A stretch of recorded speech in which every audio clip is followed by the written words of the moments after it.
What's up, guys? Z here, and yeah, I got my hood on because it's, freaking cold AF over here in New Jersey, and it's snowing quite a bit outside, actually.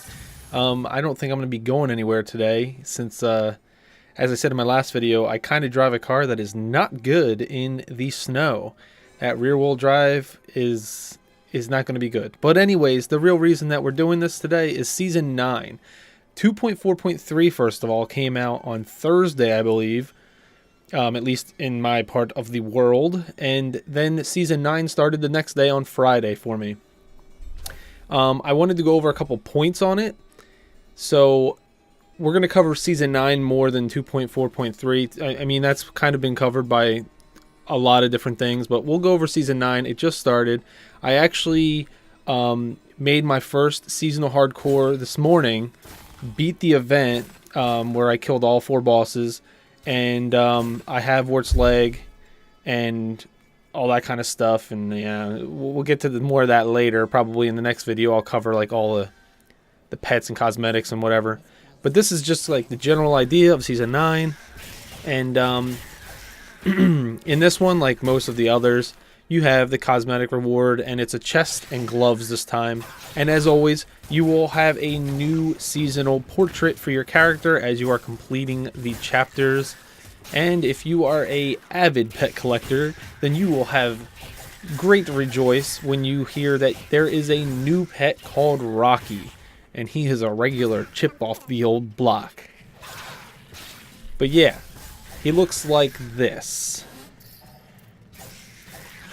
But anyways, there is, as always, the extra stash tab available.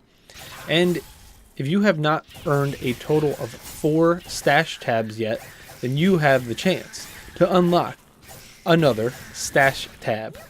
As long as you can beat the Conqueror tier of challenges, which consists of completing a Torment 13 Rift in under 5 minutes, completing a Greater Rift 60 solo, killing Greed on Torment 13 in the vault, kill the Skeleton King on Torment 13 in under 30 seconds, reforge a legendary or set item, augment an ancient item with a level 50 or greater legendary gem, level 3 legendary gems to 55, and completing 2 conquests. And the conquests are pretty much the same as normal. Completing a 50 million gold streak while outside of the vault and the inner sanctum on normal and hardcore. All of these are normal and hardcore variants. Killing 350 or more monsters in a cursed chest event at level 70 on Torment 10 or higher. Completing acts 1 through 5 at max level in under 1 hour, which I found that one pretty damn hard. Reach Greater Rift level 45 solo without any set items equipped. That is going to be tough. Completing a Nephilim Rift at max level on Torment 10 within 2 minutes. That is also pretty difficult. I don't know if you know how fast 2 minutes goes by when you roll in a Rift, but you're going to have to speed run the crap out of that thing. Moving right along, Haedrig's gift. The gifts are as follows for the classes. Barbarian will be getting Might of the Earth. The Crusader will get Thorns of the Invoker. Demon Hunter will get the Shadow's Mantle. A Monk will get Monkey King's Garb. Witch Doctor will get Raiment of the Jade Harvester. And Wizard will get Firebird's Finery. So anyway, I guess I lied. I want to go over a little bit of the 2.4.3. I don't want to make this like a 2-second video for you guys. I want to give you a little bit of content to work with. So one of the new features is the 20th anniversary event, which is the Darkening of Tristram, where you're in Act 1 and you can teleport to the old school portal. And it's only available in January, so I recommend trying to do this as quickly as you can. And what you want to do is you want to go into the event and not kill anything until you get into the old school portal that takes you to the pixelated goodness that is the original Diablo 1-esque type thing. I call it Diablo 1-2 or something.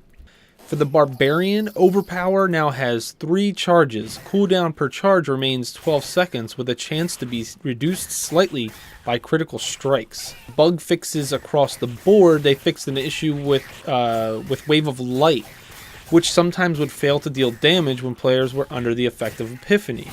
They fixed the bug where it prevented Hydra from being spawned when 2 mirror images attempted to cast Summon Hydra at the same time. They fixed an issue where it caused the active effect of Earth Ally and Fire Ally to not benefit from attacks per second or plus Mystic Ally damage. They fixed an Archon version of Teleport from correctly incorporating the player's attack per second. They fixed an issue that prevented grenades from dealing area damage. They fixed an issue that prevented grenades from utilizing life on hit. And they also fixed an issue which prevented critical strikes from correctly resetting the recharge time on Overpower, as stated before. Now for the items. I already got this legendary gem because I completed the event, like I said. I can't wait to try it out. I can use it right now, but I don't have a helmet with a socket in it because I just completed the event and I just signed off because I wanted to do this video. But it's the red soulstone shard. So if you do the event, like I said, you go in, you don't kill anything, you just go straight to the event. You go run through the whole labyrinth, all 16 levels, and then you kill Diablo at the end. He will drop the red soulstone shard. And what this thing does is it periodically, you struggle for control, unleashing a ring of fire that inflicts 12,500% weapon damage to enemies it passes through. And that's at level 1, rank 1. The rank 25 passive bonus is after gaining a level. Your resource costs are removed and cooldowns on skills are reduced by 75% for 30 seconds. So, as helpful as that is, I don't find that rank 25 skill to be that useful, to be honest. I mean, 30 seconds after you level, once your Paragon's pretty high, that isn't really going to help you very much. But that big amount of damage, it depends on how frequently it procs with the Ring of Fire. Like I said, I haven't used it in the new patch, like the live patch. I'm not talking like PTR because everything changes a little bit. It's always pending to change in PTR. But I want to see how it performs in the real world, like right now. But I'll have to get back to you because I haven't tested it myself. For class-specific items, there's new items that have been added to the game, which is awesome. For the Crusader, Armor of Akan, Talisman of Akan has been added as a 7th piece to the Armor of Akan set. The set's current bonuses and powers remain the same. This amulet will always roll with critical hit chance in addition to 3 other random affixes. Some existing class-specific legendary items have been updated as well. For Barbarian, the Saffron Wrap, the damage of your next overpower is increased by 40 to 50% for each enemy hit, up to a maximum of 20 enemies. That's pretty insane. Like, if you have a huge mob on you and overpower hits everybody in a radius around you, you're looking at freaking humongous multiplier on damage. So that can be really serious for changing in some builds.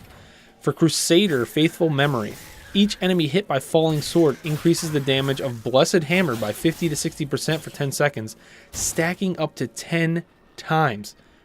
Now, you already use Falling Sword in the Blessed Hammer build, which you're getting a ton of damage.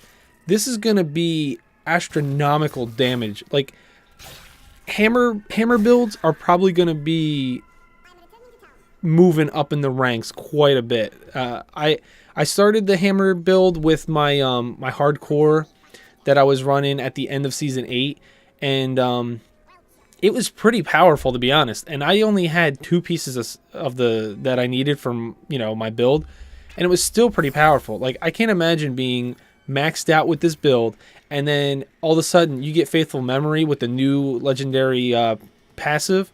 You're just gonna trash. So I'm very excited about that. This next piece I actually already got, which I'm like, this is pretty cool.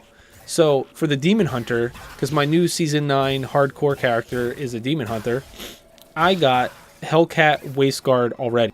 It makes your grenades have a chance to bounce 3 to 5 times dealing an additional 50% damage on every bounce it does. This bonus is increased to 800% on the final bounce. It's pretty crazy. Like, if it hits normally, it deals your normal damage, right?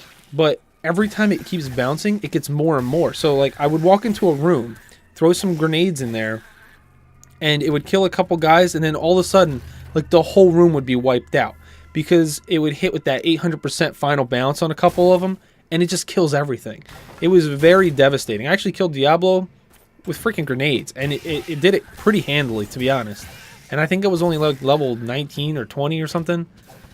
But the following skills are affected by this power: Cluster Arrow, Dazzling Arrow, Cluster Bombs, Loaded, Forbear, and No Rune. So that one has a lot that's affected. Rain of Vengeance with Anathema, however you say it, that rune. Strafe with Demolition Rune, and Rapid Fire with Bombardment. So that's pretty cool. For the monk, you have Ravage Strike. Spirit spenders that teleport you while Epiphany is active are also mimicked on a distant target for free. That's pretty cool. For the Witch Doctor, the Barber, as most of you have known, is getting a skill. Instead of dealing direct damage, your Spirit Barrage now accumulates on the target. When you stop casting it, it explodes, dealing the accumulated damage to all enemies within 15 yards. So that's like a dot bomb. It just will, wreck people. For the Wizard, Mantled Heal, enemies stunned with paralysis also take, are you ready for this? 13 to 14,000% weapon damage as lightning. That is insane damage boost. Like, holy crap. Because I believe in the PTR, it was calling for 3,000 to 3,500. And then they're like, nah, bruh, we need 13 to 14K on that little piece there. So that I'm definitely looking forward to seeing in some builds to see how it works.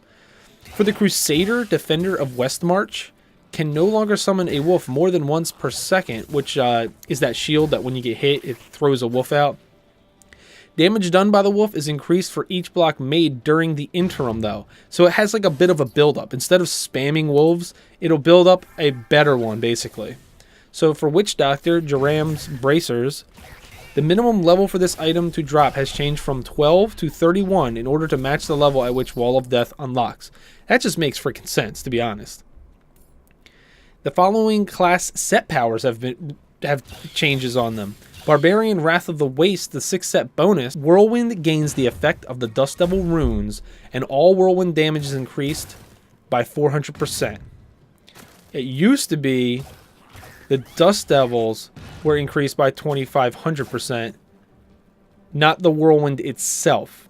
Now it just gives you a 400% buff on the whirlwind damage itself, and the Dust Devils are the same as like default, the rune defaults at. Now, I did do Wrath of the Waste for Season 7, and it did pretty well, but it started falling behind because it wasn't dealing enough damage. And I think that might actually help it out quite a bit. I don't know if it's going to be top tier, but it'll definitely, I would be curious to see how it works. I still have them. I'll probably test it out. So for the Crusader Roland's Legacy, the 4-set bonus changes increases the damage of Shield Bash and Sweep Attack by, instead of 750%, it moved up to 1,250%. That's a big buff. 500% damage increase. That's pretty serious. And for the 6-set bonus, every use of Shield Bash or Sweep Attack that hits an enemy grants 50% increased attack speed, and instead of 10%, you get 15% damage reduction for 6 seconds, and it stacks up to 5 times. So that's a little nudge. For the Demon Hunter, Embodiment of the Marauder, which is a pretty popular set, I would say it's second to Unhallowed Essence. The 6-set bonus, your primary skills, Elemental Arrow, Chakram, Impale, Multi-Shot, Cluster Arrow, Companions, and Vengeance, instead of dealing 800%, they now deal 1,200% increased damage for every active sentry. As long as you're good at getting sentries down, you are going to truck people. That is a huge increase. This might indeed make the Embodiment of the Marauder set, it might make it the best damage output for the Demon Hunter. I'm not sure. I'll have to see that for myself. For the monk, in his mantra, the 6 set bonus, gain the 5 ruined mystic allies at all time, and your damage is increased by, and this is awesome because I actually love this build, instead of 50% for each ally out, so with the boots that give you 2, you would have 10 allies, so you'd have 500% increase. Now you get 100% for each mystic ally you have out, which equates to 1000% more damage. So that doubles the damage effectively from this bonus. That's a nice buff. It might actually make it a lot more competitive because it was a really fun build. It was really cool, and it was actually safe. Like, I would recommend it for a hardcore build. But now it's so much better. So for the Witch Doctor, we have Spirit of Arakir, however you say it. The 6 set bonus, the damage of your creature skills is increased by not 1500%, 2400%. Creature skills are the Corpse Spiders, Plague of Toads, Fire Bats, Locust Swarm, Hex, and Piranhas. That's another hefty buff. For the Wizard, Delcir's Magnum Opus, the 6 set bonus, enemies affected by your slow time used to take 2000% damage, now they take 2800% damage. And they take the increase from Arcane Orb, Energy Twister, Explosive Blast, Magic Missile, Shock Pulse, Spectral Blade, and the Wave of Force abilities. So for Greater Rifts, let's talk about that for a second. The Greater Rift progress bar will now display the percentage of completion at the end of the bar when it is nearly filled. Monsters should be more evenly distributed throughout the rift, and along with this, the experience from Greater Rift progression awarded for defeating many smaller monsters has been increased. So this will, in turn, eliminate people leaving rooms completely just full of skeletons and whatever, because it's worth more towards the progress of the bar. The size of each floor in a Greater Rift is now more consistent. Now there is a guaranteed area at the entrance of each floor that has no monsters, which is great for hardcore characters because you don't want to walk into a crap show. This is pretty exciting. Players will now get an extra chance to upgrade their legendary gems if they do not die in a Greater Rift. That's freaking awesome. That means if you empower the Rift, you'll have 5 chances if you do not die. That's really great for speed leveling your lower stuff. The portal to Greed's Realm, if we're talking about Greed's Realm real quick, the portal to Greed's Realm will now close 60 seconds after opening Greed's chest. This will allow you to have multiple portals to the realm in a single game. Well, anyways, guys, that about wraps it up for this one. I put in a little bit more than I wanted to on the information. I didn't want to throw everything at you guys at once, but I feel like you kind of need a basis to start off of.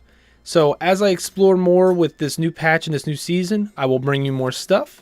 And as always, I hope to see you guys on the internets, and I hope you enjoyed. I'll catch you in the next video, guys. Later.